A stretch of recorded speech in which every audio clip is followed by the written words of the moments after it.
Ya, pemirsa, menarik ini tentunya menjadi perhatian karena viral beberapa waktu lalu ada peristiwa mobil expander berwarna hitam ini menabrak sebuah showroom mobil mewah dan juga sekaligus mobil mewahnya Porsche 911 GT3 yang juga terbatas kepemilikannya ini. Lalu sebenarnya bagaimana kemudian kedudukan kasus ini, apakah pemilik showroom ataupun pemilik mobil mewah tersebut bisa menuntut ganti rugi? Kita akan membahasnya bersama dengan ada Bang Aristo Pangaribuan, pengajar dari FH Universitas Indonesia. Bang Aristo, apa kabar? Baik, sehat ya, Bang sehat, Aristo. Sehat. Dan juga bergabung secara sambungan Zoom ada AKBP Purnawirawan Budianto, pengamat transportasi dan juga lalu lintas. Selamat malam Pak Budianto. Selamat malam, Assalamualaikum. Waalaikumsalam. Ya, kita ke Bang Aristo dulu. Ya. Bang Aristo, kalau melihat kedudukan hukumnya nih dari si penabrak ya, expander berwarna hitam ini, apakah kemudian selesai ketika dia dikatakan meminum alkohol, mabuk, kemudian menabrak showroom tersebut, kasus ini selesai, atau kemudian bagaimana dengan ganti rugi dari mobil mewah dan showroom ini? Ya, kasusnya pasti nggak akan selesai, karena kan kita lihat yang punya expander ini jadi tersangka ya. Pasal 200 dan pasal 406. Nah, yang menarik ini justru buat saya penggunaan pasal 200. Karena pasal 200 ini ancaman hukumannya nggak main-main loh, 12 tahun. Oke. Ya. Ini tidak biasa ya ini, berarti ya? Ya kurang biasa, kenapa? Karena pasal 200 itu biasanya dipraktekkan atau diaplikasikan kepada orang yang menyerang bangunannya rusak lalu menyerang barang sistematis. Terencana. Kalau ini kan kita bisa berdebat ya, apakah orang minum alkohol itu sudah masuk dalam kategori dengan sengaja? Karena ada kalimat dengan sengaja di situ. Nah, dugaan saya mungkin yang terjadi adalah sekarang ini sudah nabrak, kemudian dia tidak bisa mengganti.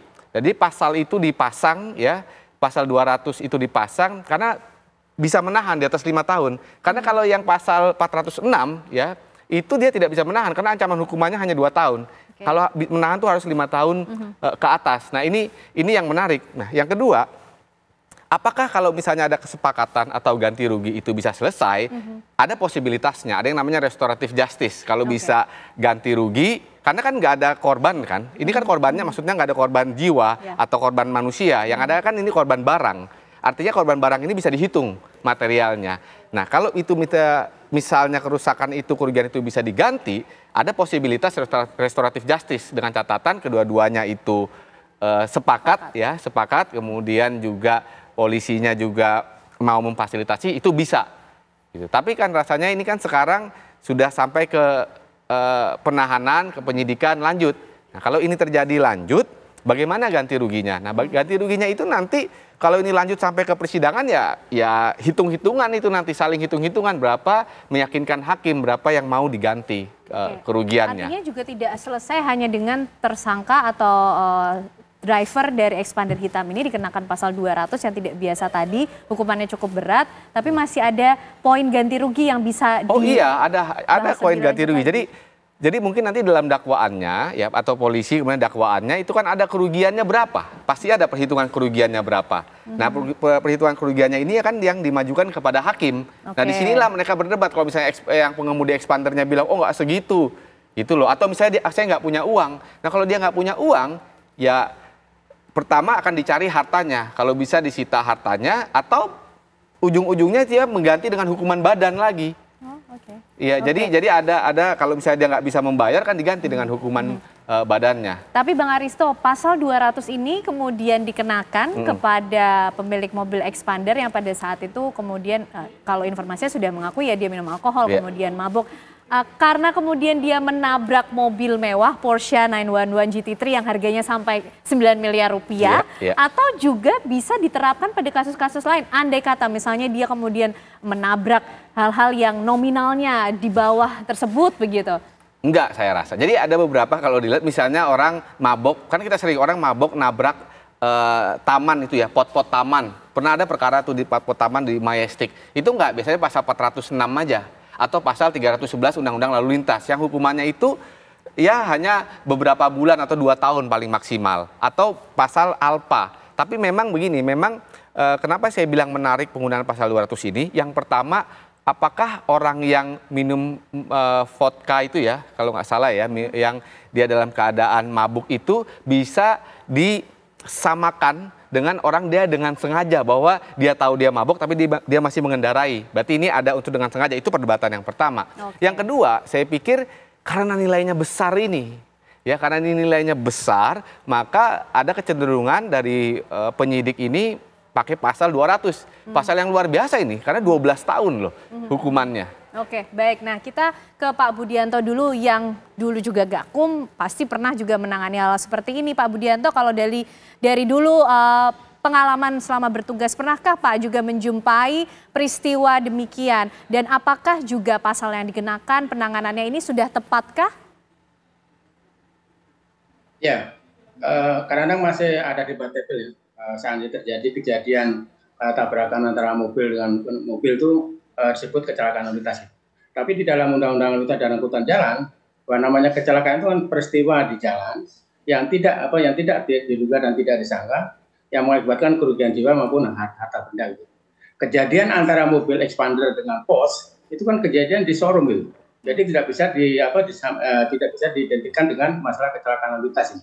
Sehingga nanti mereka bisa dijerat dengan pasal KUHP. Apa yang disampaikan tadi narasumber, saya setuju juga kalau nggak pasal 200 ya, atau mungkin dijuntukan pasal 406 gitu. Tapi penyidik harus mampu juga untuk membuktikan masalah kesengajaan tadi. Saya pernah melakukan suatu penyidikan terhadap masalah ini, unsur masalah pembuktian terhadap masalah kesengajaan. Kesengajaan itu kan dia tahu kalau di dalam Undang-Undang Lalu Lintas dan Angkutan Jalan di dalam pasal 106 1044 bahwa setiap pengemudi kendaraan bermotor harus berlaku wajar dan penuh konsentrasi. Dalam arti penuh perhatian, tidak boleh. Sehingga pada saat pengemudi mengemudikan kendaraan bermotor terpengaruh oleh alkohol yang bisa menurunkan suatu kemampuan ya. Walaupun itu menurunkan kemampuan itu. Nah, ini terjadi tabrakan walaupun bukan merupakan suatu kecelakaan lalu lintas, tapi bisa diarahkan ke pasal KUHP. Tapi sekali lagi bahwa penyidik harus mampu untuk membuktikan unsur sengajanya gitu. Jadi saya kira bisa ditelusuri dari mulai dia minum alkohol, kemudian mengemudikan kendaraan bermotor, apa mungkin nanti dia udah diingatkan pada temannya dia masih sengaja mengemudikan kendaraan bermotor. Itu saya kira nanti bisa unsur-unsur yang memenuhi daripada pembuktian daripada kesengajaan tadi kan. Kan pengusahaan kesengajaan kan bisa kesengajaan karena mungkin bisa terjadi, pasti akan terjadi atau dengan maksud. Jadi nanti penyidik harus pandai untuk membuktikan masalah unsur-unsur daripada kesengajaan itu. Sehingga saya setuju untuk sementara kita larikan aja ke pasal 200 KUHP yang tadi ancamannya ada yang mengakibatkan bahaya barang, itu adalah 12 tahun gitu. Oke, baik.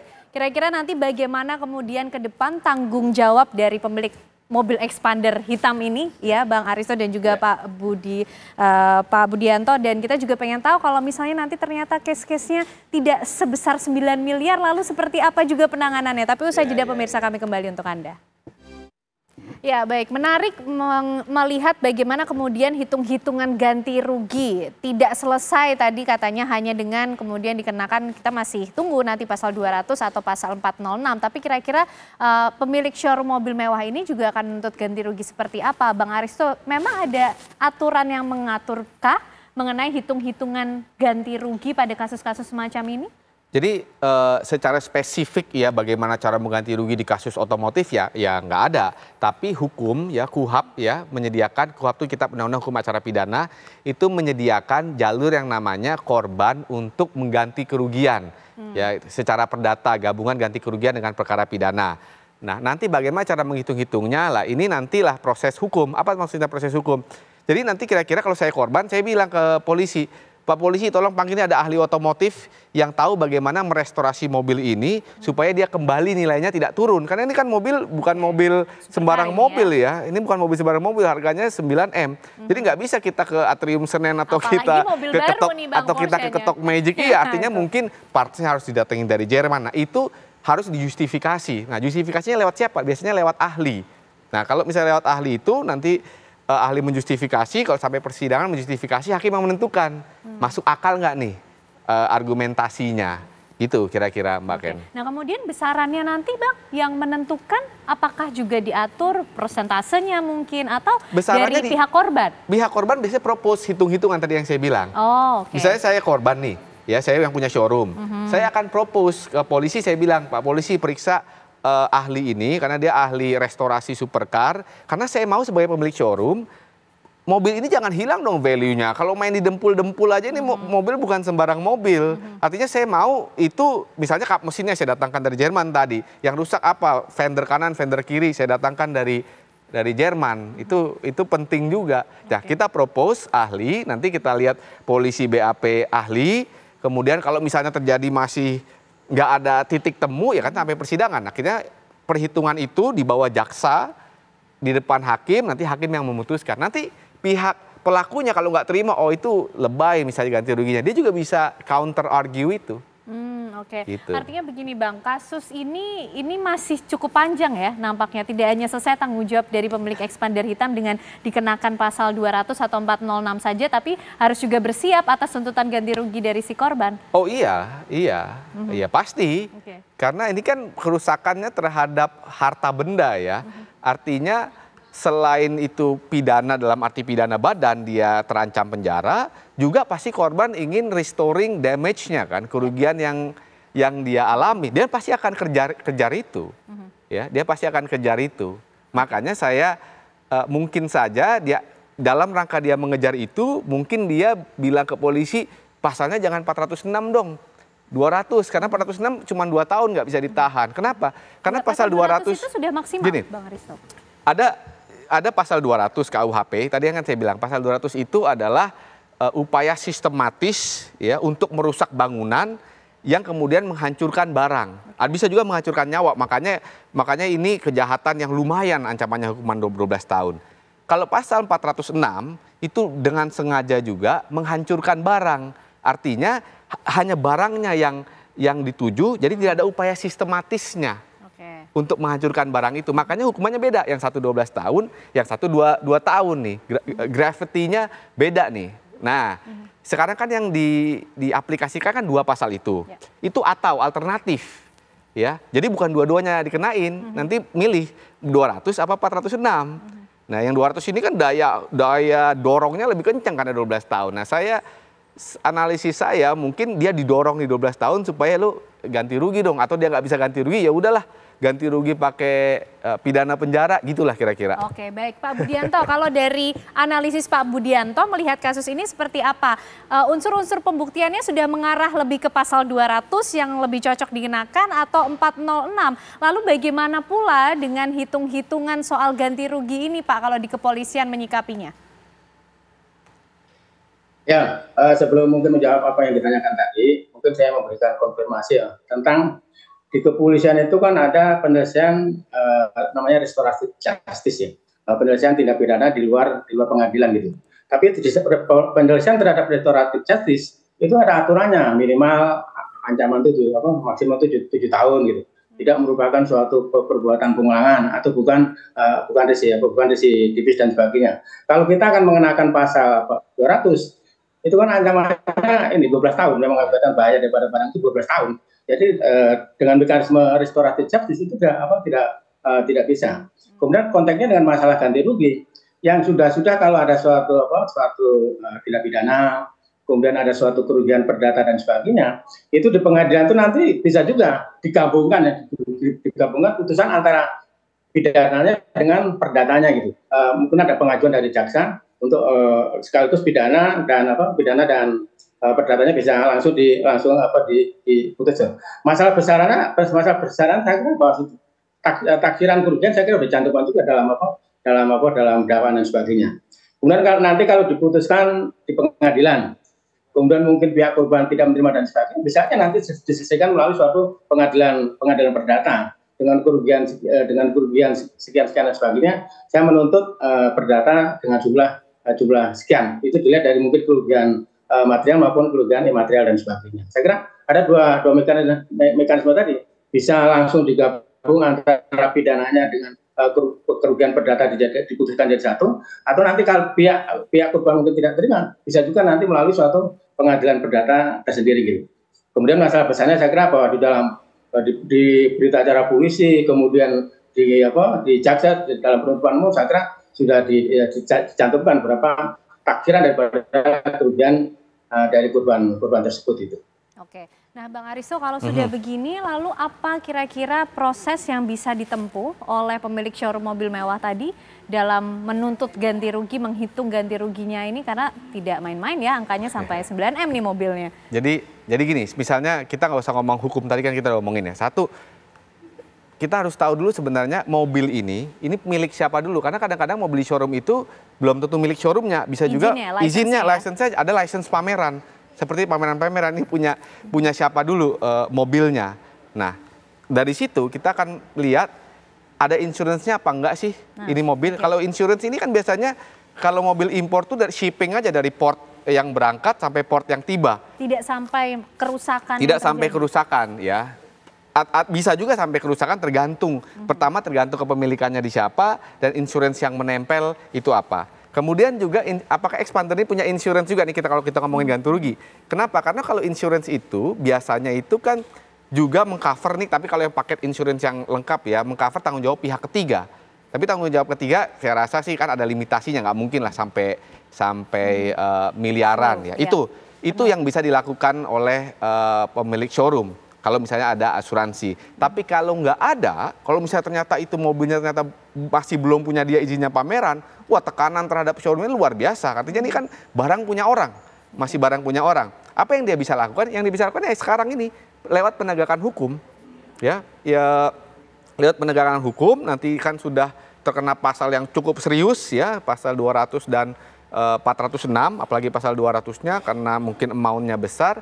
Ya dia tadi mengajukan. Dia mengajukan ahli hitung-hitungan, ya, yang memang ahli untuk merestorasi mobil supercar ini, supaya jangan hasilnya ya jangan mereduksi value dari mobil ini sendiri, kan rugi kalau begitu. Nah, hitung-hitungan ini kemudian dijustifikasi ya dari ahli itu diperiksa oleh penyidik, oleh polisi, lalu hasil pemeriksaannya itu kemudian sampailah intinya ke dakwaan sampai ke pengadilan dibuktikan. Gitu kira-kira yang bisa dilakukan. Nah, sekarang sih yang bisa dilakukan udah benar. Kalau saya jadi pemilik showroom ya karena ini mahal, mungkin pidananya dikedepankan. Karena kan pidana kan orang jadi terdesak kan. Mau nggak mau dia harus menyelesaikan persoalan ini. Oke, baik. Nah, tapi kalau misalnya kemudian pemilik expander hitam ini keberatan, mungkin ada keterbatasan dalam mengganti amount atau jumlahnya itu tadi seperti apa, Bang Aristo? Ya sudah, jadi yang saya bilang artinya dia tukar badannya aja, maksud tukar badannya itu dia di penjara. Kalau dia tidak bisa mengganti rugi itu kan ada pidana penjaranya kalau dia nggak bisa ganti rugi. Jadi ditambahin, di-convert. Jadi misalnya dia harus ganti rugi 1 miliar, itu bisa di-convert misalnya menjadi 1 tahun atau 2 tahun. Beda-beda perhitungan di pengadilan ada disparitasnya. Gitu, jadi di-convert. Dengan catatan kalau misalnya perdata dia nggak punya harta bendanya ya, atau rumahnya nggak ada, dia nggak punya harta benda yang lain, akhirnya di-convert. Jadi ditambah itu. Jadi nanti hukumannya kan bisa 10 tahun penjara ditambah ganti rugi, misalnya 5 miliar. Gitu. Subsidiar itu kalau dia nggak bisa 5 miliar, subsidiar 3 tahun. Jadi tambah lagi 3 tahun. Baik Bang Aristo Pangaribuan, terima kasih atas informasi, penjelasan dan juga sekaligus pengetahuannya untuk kita juga pemirsa di rumah. Terima kasih Pak Budianto juga sudah bergabung malam hari ini bersama kami di Apa Kabar Indonesia Malam. Sehat selalu semuanya Bapak-bapak.